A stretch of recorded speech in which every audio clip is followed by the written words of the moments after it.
yabo. Kela mangejeza ngaphambi. Sasa kwenza lo mthandazo thina silapha ngaphambi. Ungatshonzele ngokuvume nabo uthi ngiyabonga Nkosi. Noma ngabe use akugula noma uyagulushela apha esitulweni ukuthi ngiyabonga Jesu ngoba ukufa kuyaphuma kuwe. Le mfundiso efakiwe inamandla okususa amadimoni emntwini. Le teaching engena kuwe inamandla okwehlula abathala. Le teaching engena kuwe inamandla okwehlula HIV positive. Le teaching engena kuwe inamandla okuhlula cancer. Le teaching engena kuwe inamandla okuhlula ukuthusula. Le teaching engena kuwe yehlula amathambo, yehlula izifo esikuwe. I don't care ukuthi unganugula ebixaba kufa kodwa le mfundiso inamandla. Oh Jesus. Ngiyabonga Jesu.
Abanye bayaqala, abanye bazawuqala ukwamkela uJesu namhlanje.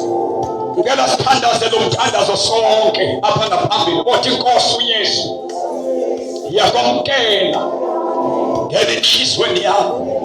Ngixolele zonke izono zami. Ngiyavuma namhlanje ukuba imfundiso yakho mayehlule impilo yami. Ngiyayamkela imfundiso engoKristu mayiphile emoyeni wami. Makube yiyo imfundiso engoKristu elawula ubomi bami. Namhlanje ngiyavumelana nawe Kristu ukuba ibe nguwe odrive ubomi bami. Ngivumelana nawe ukuba ibe nguwe olawula impilo yami. Ngiyabulela ngokuba wena selungaphakathi kuwe. Ngiyakholwa ukuthi namhlanje ngiyakhululwa kuwo wonke amandla obumnyama. Namhlanje impilo yami ngangiphendifane. Ngiyabulela ngoba umthandazo wami uvile. Enkosi ngale nkululeko egameni likaJesu. Vala mehlo akho selule izandla. Thank you Lord. Thank you Lord. Thank you Lord. Baba wethu onamandla. Baba wethu othandekayo. Nkosi yamakhosi. Liwa laphakade. Wena wawukho.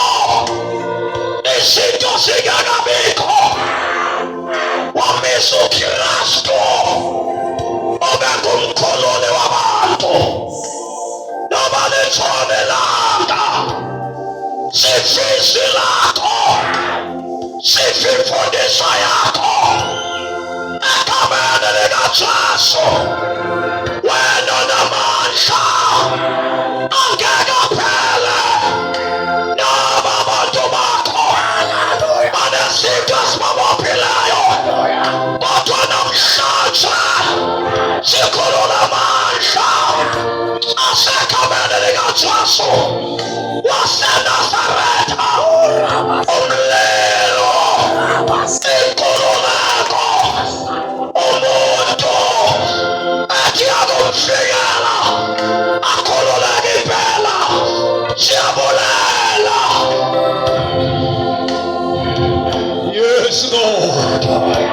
give us the glory.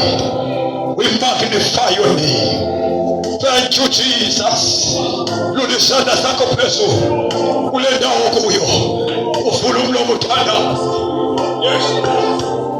Siyabonga mawo kakhulu enkosi bawo seyamkelekile imfundiso yakho ephilileyo bawo unjengomlimi efaka imbewu ephilileyo emhlabeni izowudubula izophuma uzawujula izinto ezintsha uzawudunyiswa uYesu uzawusukiswa uYesu sizobona isikhwala siphakama sizobona imfama siphiliswa sizobona abanekhensa bephila bazawusiswa begula baphume bephilile enkosi Jehova.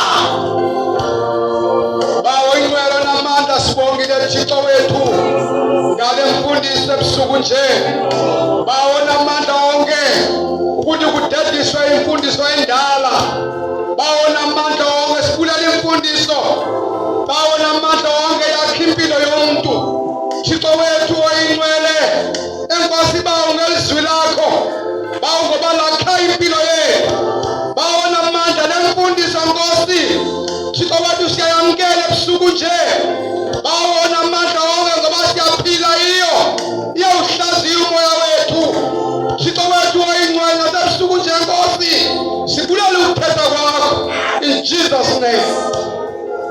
Siyavuma phambi kobuso bakho Thixo. Uthetha lempilo yethu. Bawo namandla onke siyakwamukela konke okuthethiweyo. Thixo namandla onke. Imfundiso yonke Thixo olungileyo. Bawo namandla onke siyalile Thixo olungileyo. Wathi Thixo oyingcwele masamkele imfundiso entsha. Baba siyayamkela ngegama likaYesu Kristu waseNazaretha. Samkelisa ukuphiliswa kwabantu bakho Thixo olungileyo.